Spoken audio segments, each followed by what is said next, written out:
Mechado, luto ng kasama.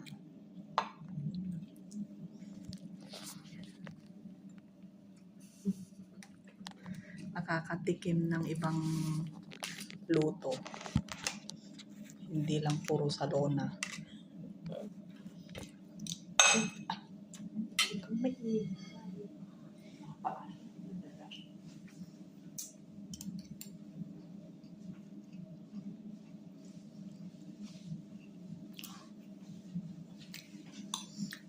Tsaka lang ako nakakatikim ng ganito pag may kasalan sa amin.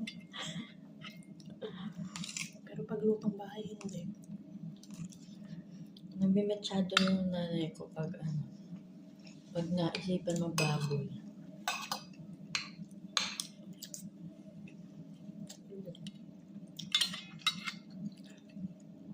Sa totoo lang,